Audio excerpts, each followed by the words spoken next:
I'm going to say some things. You may need to unlearn a few truths today, because a lot of us have so many things we blame. Our current condition is tied to several blames. We blame ourselves, we blame people, we blame our family background, we blame our relatives, we blame our friends, we blame our uncles and aunties, we blame the government, we even blame the weather. You have every reason why you feel you are failing. But Jephthah said, when I saw that there was no one willing to help me, I took my life in my hands. So your life is in your hands.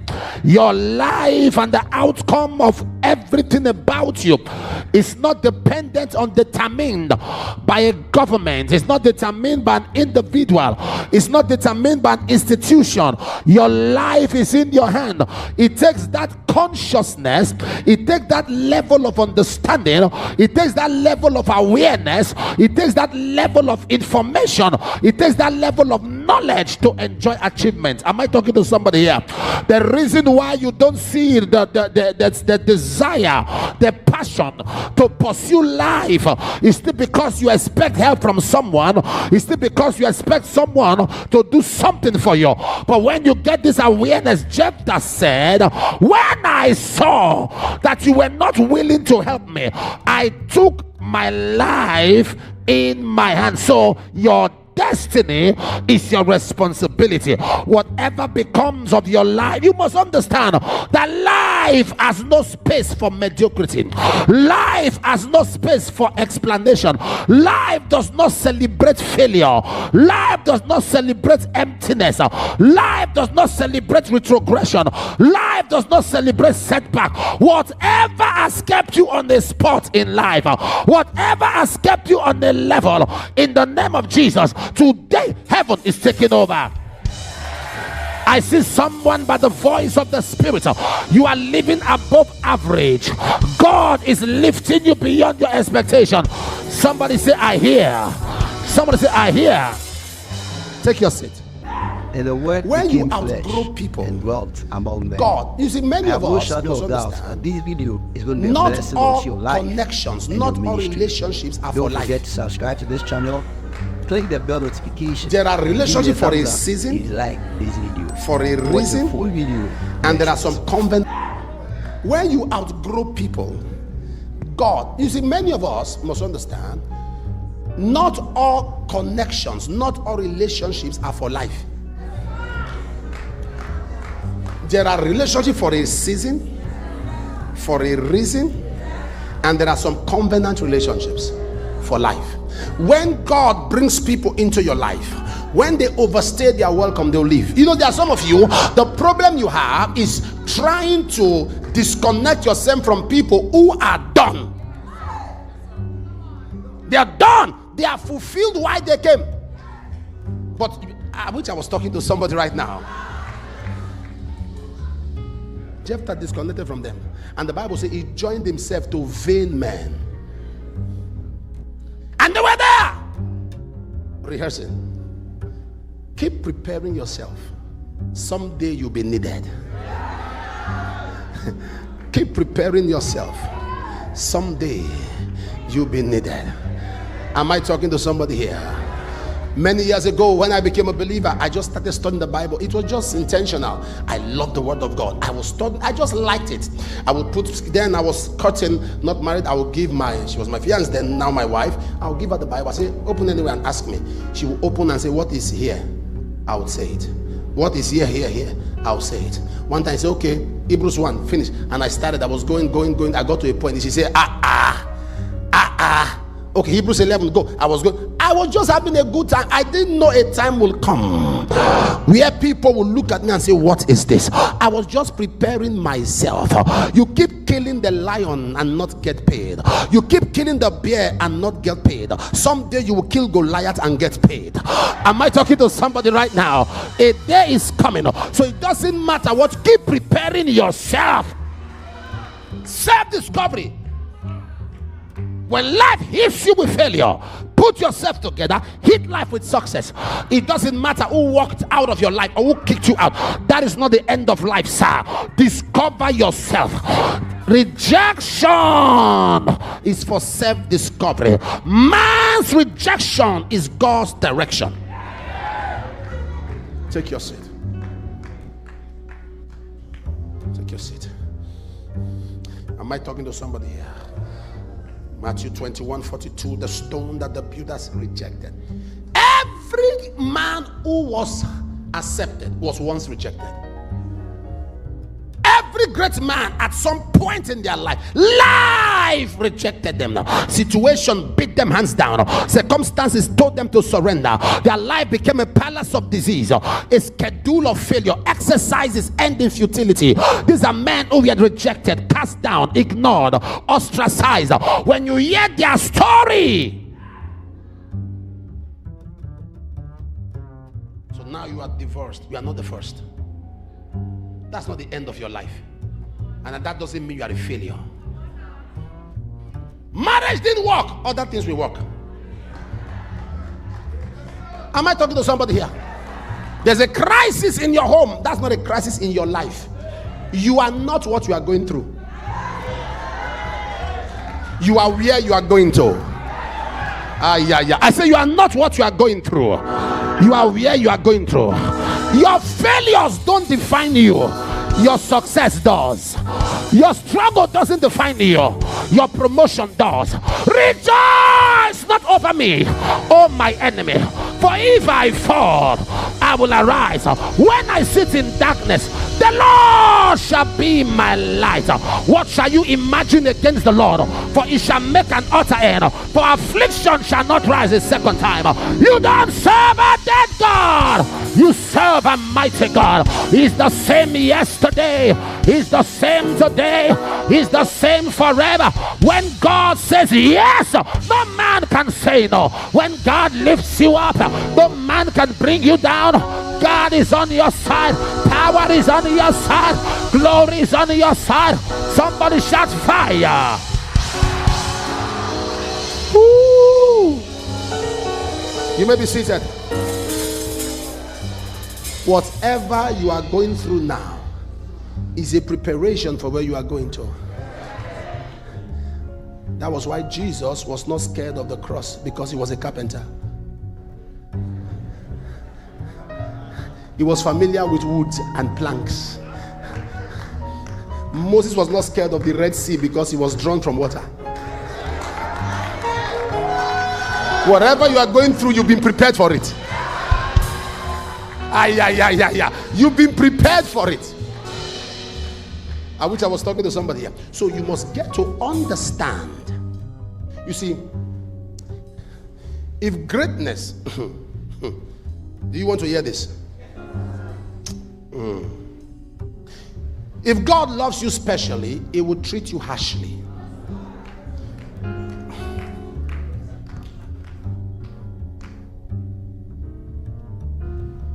For whom the Lord loveth and scourgeth, every son he receiveth. Job 23 and verse 10. When he has tried me, I shall come forth as gold. He knoweth the way that I take. When he has tried me, sir, if gold is your destination, if gold is your choice, fire, furnace will be your passage. If gold is your choice, you will go through things, high waters, high mountains. If God has an agenda and a plan, sometimes you get to a point you will think God hates you. You get to a point you will say, what have I done? Why me? And heaven says, why not you? Because you prayed for a great destiny. Why not you? Because you asked for a great future. If God Almighty loves you specially, he will treat you harshly. He will get to a point, the more you pray, the more you lack answers. You get to a point, the more you pray, the more you see adverse situation. It is part of the package. It is God trying to take you to a level in life where in the midst of all of that, you get to know true friends. You get to know true colleagues. You get to know true relatives. You get to know fake people. God will take them out of your life because in your days of pain, they mock you. They don't know it is is a process. In your days of trial, they speak against you. In fact, they use your challenge as a curse, as a stigma on your life, not knowing God is working out something.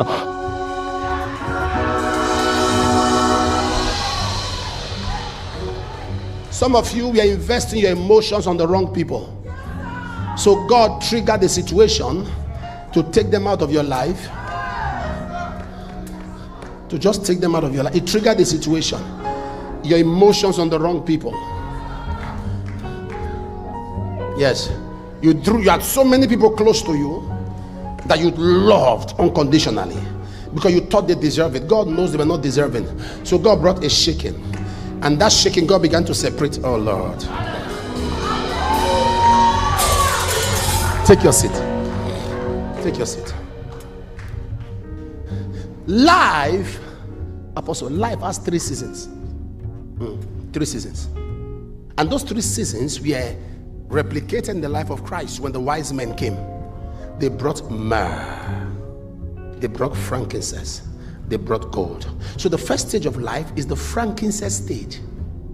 Frankincense is that allure you get from a perfume that can help you to decipher which is which. What brand is this? That frankincense, it attracts.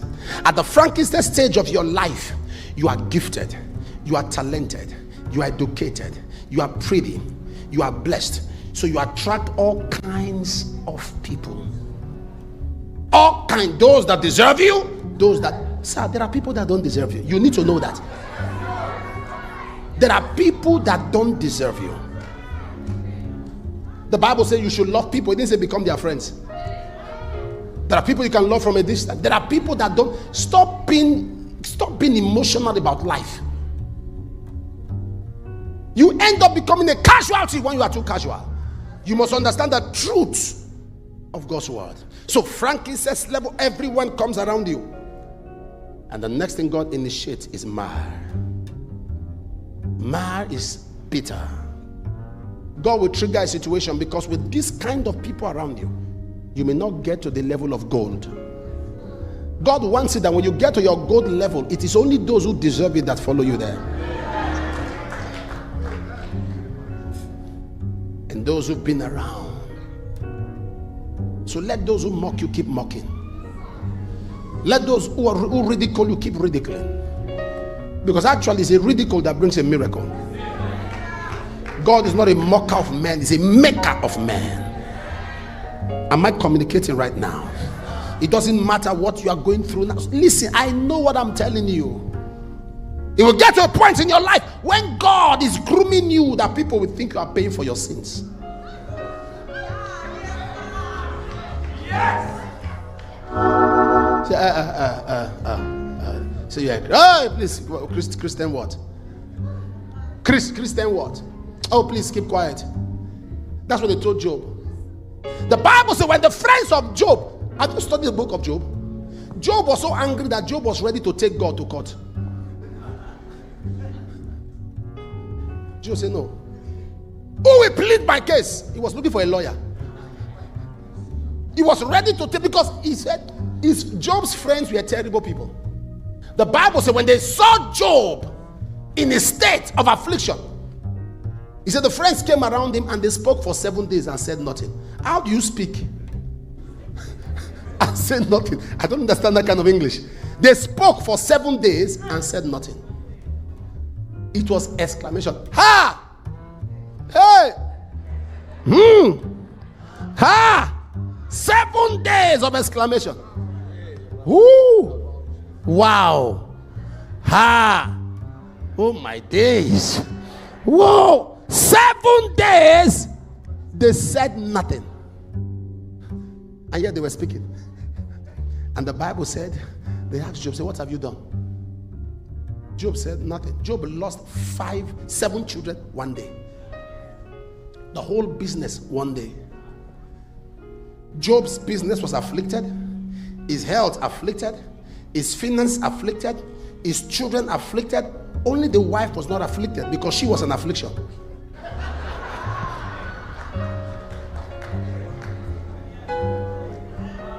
The wife was spared. Because, Satan didn't waste his time. She was in affliction herself. And the Bible says he lost everything.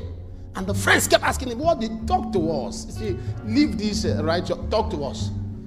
Job said, can a man offend God and not be aware?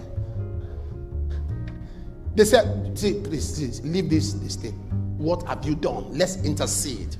Let's offer sacrifice. Job said, there's nothing I remember.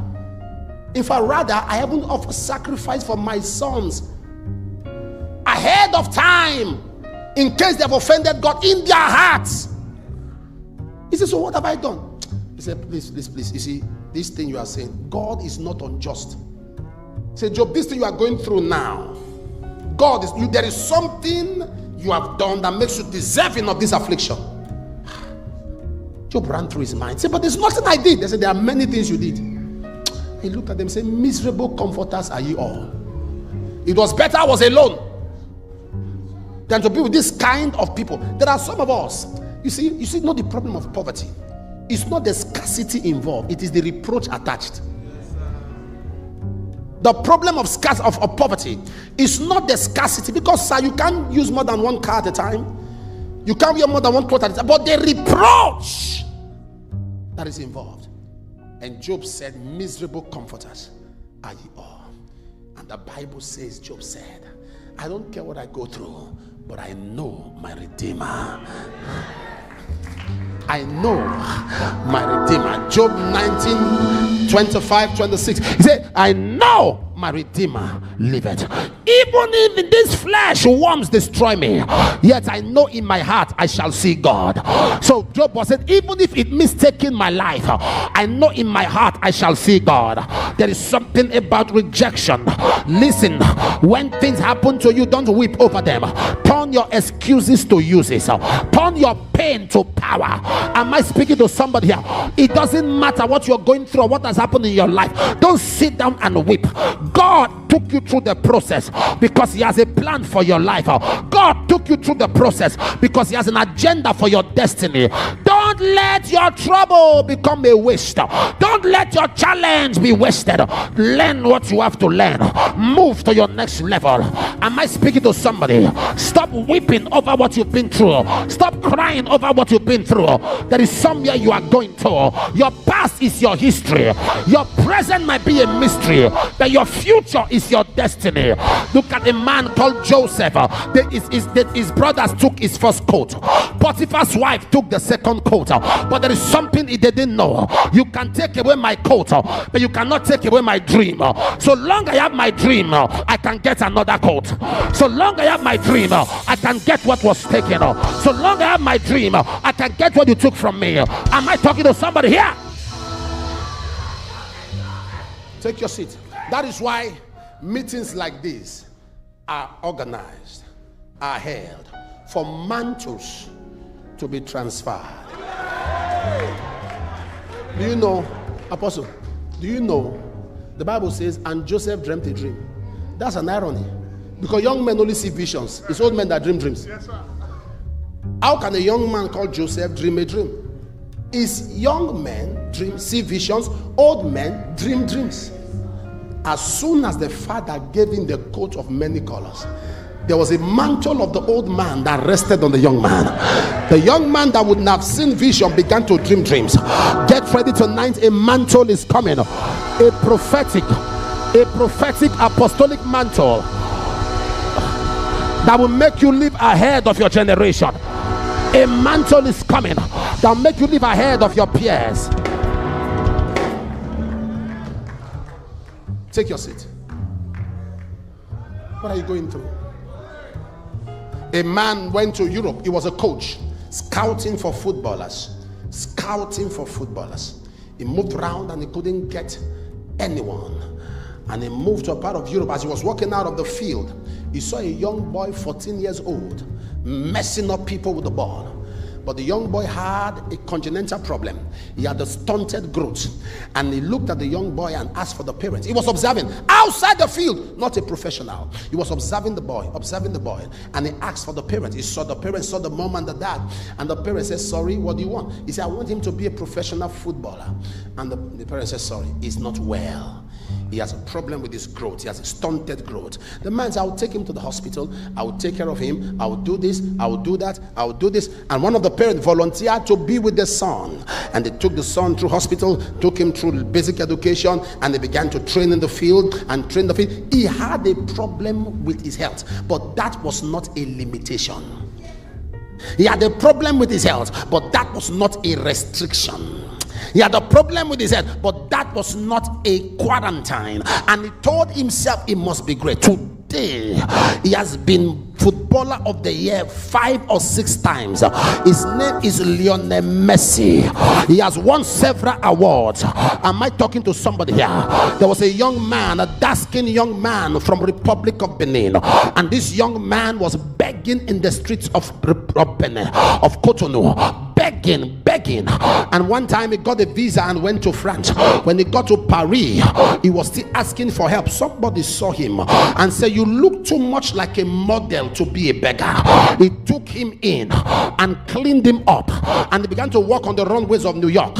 His name is Jim Mahonson, one of the biggest exports of Benin Republic. If you have watched several movies, you see that dark skinned tall guy. That's the man I'm talking about. He became a treasure. He's the biggest export from that nation. He was once a beggar. He was once scavenging for help. He was once looking for support. You must understand, rejection is for self-discovery. Anytime people kick you out, it's because there's something you need to do. Sit back and have an overview of yourself. Sometimes when we are going through battles, the problem we have as Christians is that we want to understand everything. God is not a course you study in school. You can't understand God, leave it alone. Whatever you don't understand, leave it alone. When Jesus, the Son of God, be seated, thank you. When the Son of God, Jesus, was born in flesh, the Bible said there was no room in the inn. He was delivered in a manger with animals. I'm sure the parents were crying. Are you sure this is a prophetic child? Prophetic child born with cows, cattle, donkeys. Prophetic child. Listen to me. Every messenger, I'm trying not to make you feel bad. Sit down. Every messenger must first be a victim of his own message. Every anointed man must first be a victim of his anointing. Anything you are sent to deliver people from, you must first be a victim of. So he was born in a manger. 1 day, 2 days he was there, 3 days, 1 week he was in a manger. The next thing Herod does is give a decree. He said every child under 2 should be killed. They moved from house to house looking for kids under 2, and they wasted all of them. But they didn't come to the manger because they felt only animals were there, not knowing there was a baby there. So what God did was to preserve him. Stop trying to understand God. His ways are past finding out. There is no searching to his understanding. In Psalm 115 and verse 3, he said, I am God, I do what I please. There is nothing you can do about it. He does what he pleases. Am I communicating here?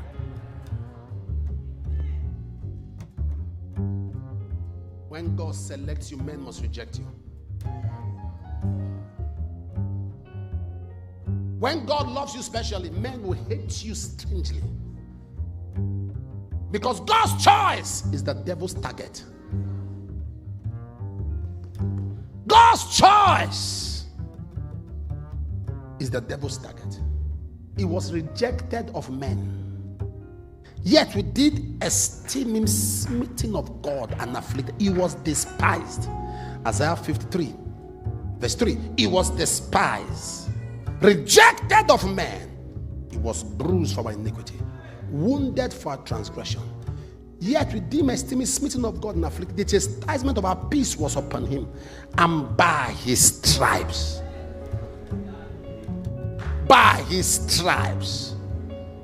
So God is saying there are people going through a lot of pains because it's the process. When a woman goes into labor, the first dimension is called contraction. And when she begins to push, that's not called pain, it's called birth pangs. You can't put it into words. I love my wife so much. I witnessed her give birth to her first child. My wife has a lot of respect and honor for me, but not that day. Not that day. She was in labor. It was terrible. I said, sorry. He said, my back. I said, okay. I said, no, my shoulders. I was rubbing. He said, no, my hands. I said, where do I rub? He said, just do anything. We got there. She was in labor. I said, calm down. It is well. God will help you. Sorry. He said, okay. I said, sorry. He said, oh my God.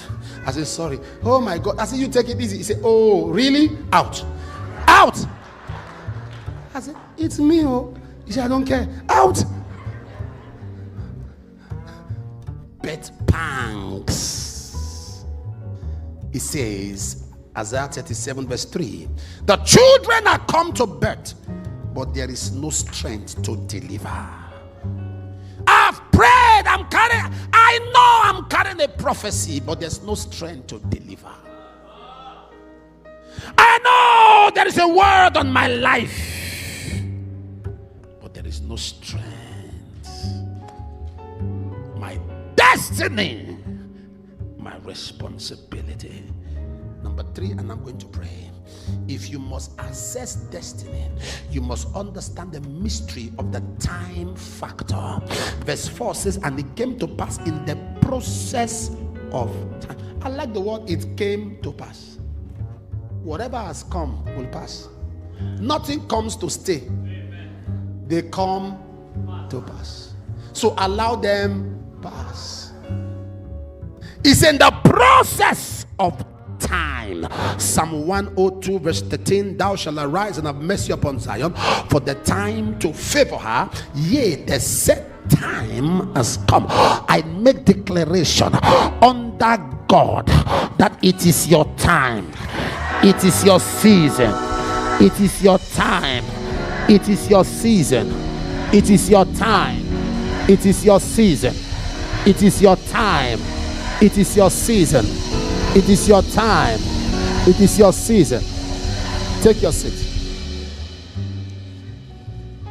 One day, when God wants to bless you, we wouldn't, we applied in our church. We got security outfit, we got policemen to come watch over the church, and we discovered we needed to get military men. So I told them to write. They wrote. They said, we can't give it to you. He said, Apostle Suleiman, I said, we won't give it to him. But he said, apply for military personnel around. They said, we won't give it to him. I said, no problem. Let's keep praying. We just kept doing what we are doing. And there is this choke that has my wife and I, it has our picture. And a woman wore it. She was the wife of a general. So the husband said, what is that? He says, the church I attend, my new pastor. The husband said, okay. The next thing, she wore a t-shirt, Papa, we love you. The husband said, you love who? In my house. He kept quiet. And it's, the God of my father. She would pray and call him. The husband said, you are looking for trouble. The woman was so fanatical. She just went to church and was see what God was doing and all of that. And one day the husband said, I will go to that church and mess up that pastor. Take this thing off. The woman said, no, I won't take it off. They had back and forth. And on a Saturday, she sent me a message and pleaded with me not to be in church the next day. He said, Daddy, I love you. Please, Dad, don't come to church tomorrow. I said, why? He said, please, my husband is coming with some military men. I said, me, I won't come to church. I said, don't worry, let him come. And we were in service. The next night, I saw people with uniforms, all flooded all over the place. I just kept on preaching. And I saw a man, he wasn't wearing uniform. He put on white, sat on their midst, held the stick, the ones generals hold, and he sat down. And I kept preaching, and the man began to laugh. The man laughed and laughed and laughed. He would laugh and raise his stick. He would hit somebody by his side. He laughed. So the guys on uniform were laughing. Everyone. I was like, what's going on? I was just being myself. At the end of the service, the lady comes, say, please tell Papa to enter his car. He should enter his car. He should enter his car. Papa, enter your car. I saw the man come with a retinue of soldiers, and he held my hand and laughed. He laughed. He said, you are a comedian. You are a comedian. He said, is this what you do every Sunday? He said, oh, I'll be here on Sunday. I'm coming with my friends.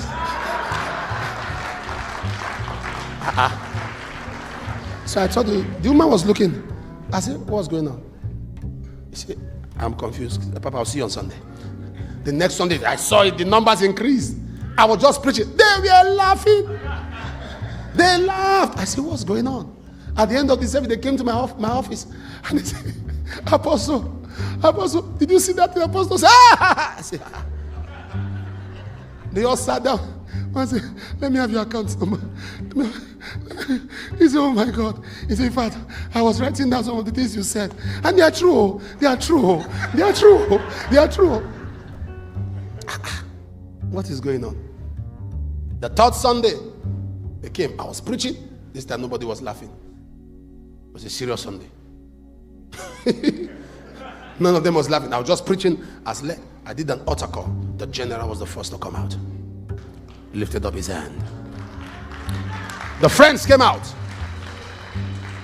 At the end of the service, they come to me. They say, how many? We look around. We feel you need some military presence around. Like, how many? I said, do we really need it? Do we really need it? They said, just tell us how many, 20, 30? I said, we can manage 40. we don't really need.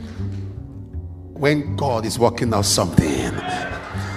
Am I talking to somebody here? When it's time, nothing can stop an idea whose time has come.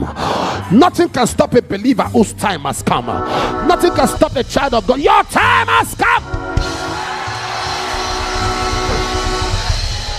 Do you know you can actually trigger your timing? You can trigger your time.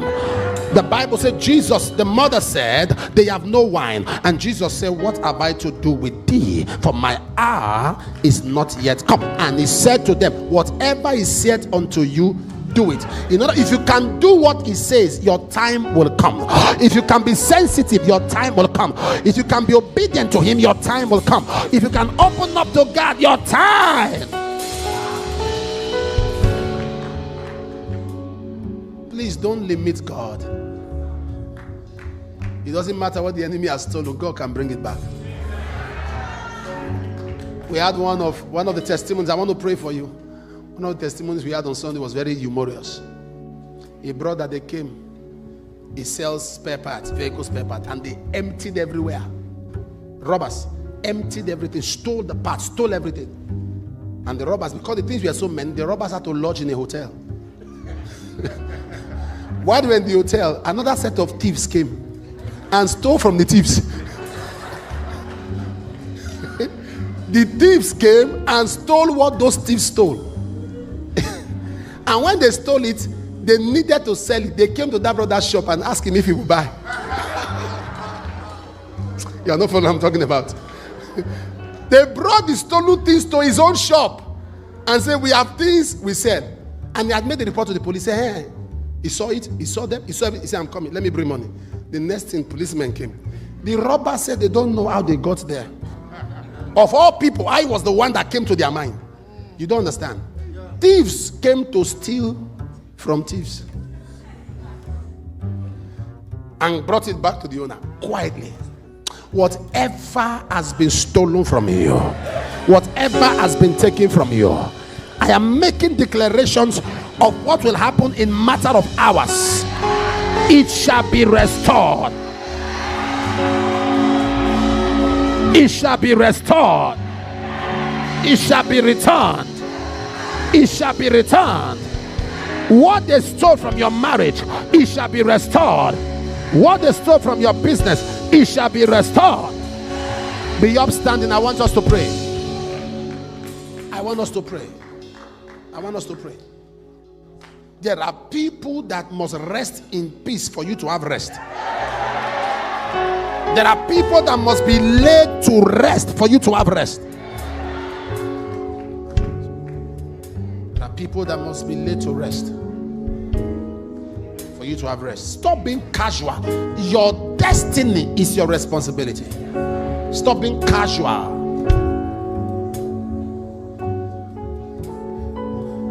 I was with the president of a country, an African country, last week, and we were talking, and he said something to me that struck me.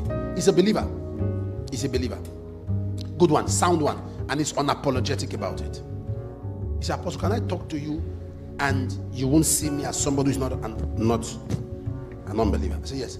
He said, if only Christians can be as serious as the people of the other faith. You know, they have an agenda mentality, but Christians are individualistic visions. You're not following me?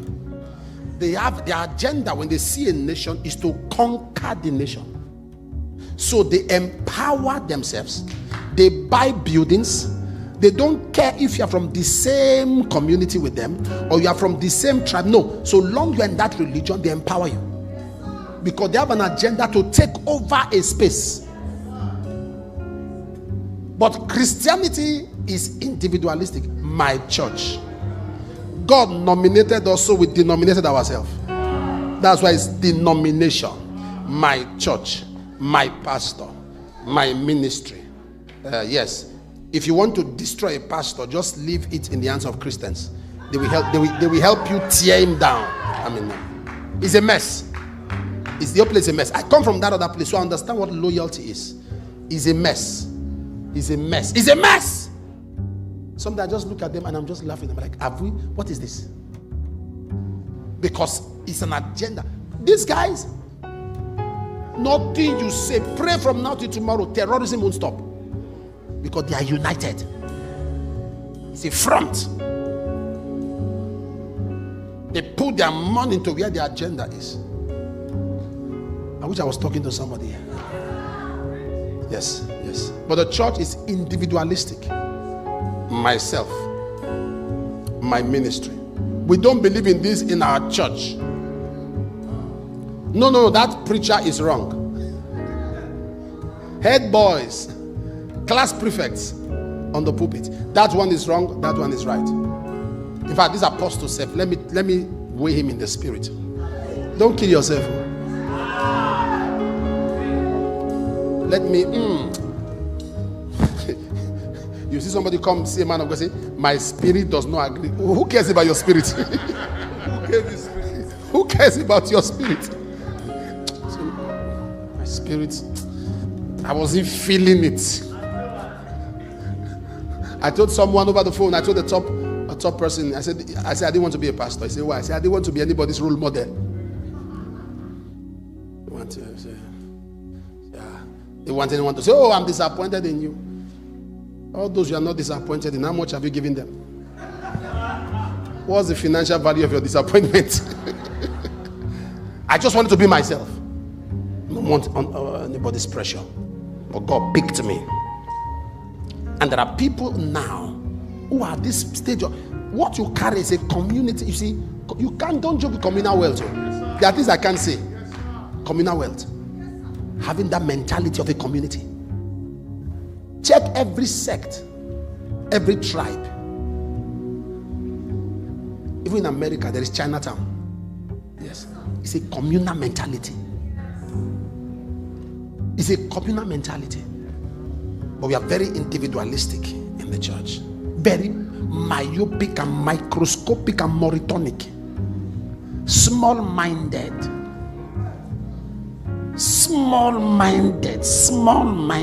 My house, my car, my church, myself, my family, no! Enlarge your coast. We are going to pray today. We are going to make declarations over our background, over our family. Sir, ma, you know your family name. In the place of prayer now, you will call that name. You will call your father's name, your grandfather's name. You will call the name of your siblings, and you make declaration. It's a time to disconnect. As you call your family name, you say, in the name of Jesus, every evil pattern in this family life, I disconnect myself.